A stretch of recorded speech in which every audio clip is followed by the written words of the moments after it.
All right, folks, welcome back to the show. Today, we're diving into a topic that, believe it or not, got a lot of folks buzzing back in April of 2025. Something we'll just call the Great Blackout of Spain and Portugal. Get this, a major power outage that left tens of millions scrambling, right? Wow, that sounds, intense. Tens of millions? That's like half the population of a country. What exactly happened? Exactly. So picture this. It's April 28th, 2025, around 12:33 p.m. And suddenly, boom! Massive power outage hits Spain, Portugal, and parts of southern France. I mean, imagine you're in Madrid or Lisbon, and everything just goes dark. Airports grounding planes, hospitals switching to generators. Chaos! Whoa, I can't even imagine. Was it like one of those classic disaster movies, like people running around, panic in the streets? What caused all this? Great question. Initially, some thought it might have been a fire in France, but that was quickly ruled out by French authorities. The leading theory, a rare phenomenon called induced atmospheric vibration. Sounds fancy, right? Basically, temperature changes in Spain caused oscillations in the high-voltage power lines. It's like when you pluck a guitar string. If the temperature changes, the string might vibrate differently. Ooh, I see. So it's all about the vibes.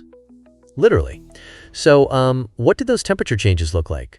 Were people sweating or freezing?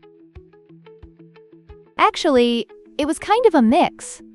Springtime usually brings fluctuating temperatures, but this was on another level. Think of how hard it is to keep a candle lit in a windy storm. The wind, in this case, was the atmosphere acting up, causing these lines to vibrate uncontrollably.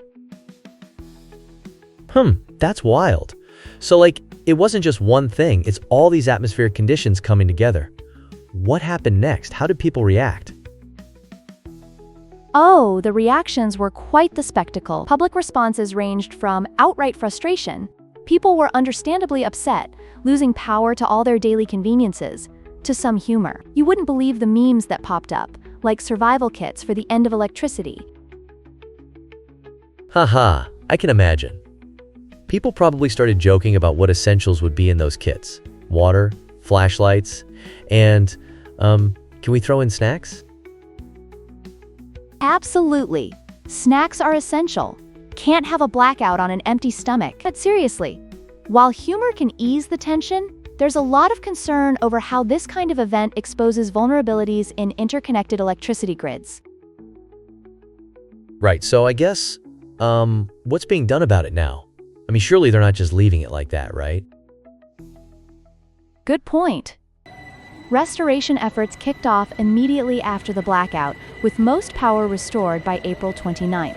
However, people were warned that transportation disruptions could linger for days. It's one of those things where everything's interconnected. When one part fails, it affects everything else.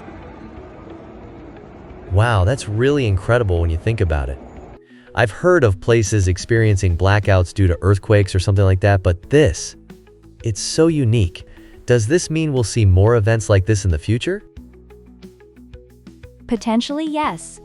Climate change poses risks to our infrastructure, and the idea of induced atmospheric vibration is still being studied. Investigators are looking at all possibilities, balancing the fragility of modern systems against these rare yet impactful phenomena. That's a good reminder.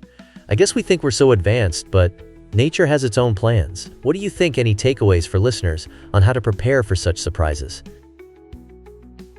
Definitely.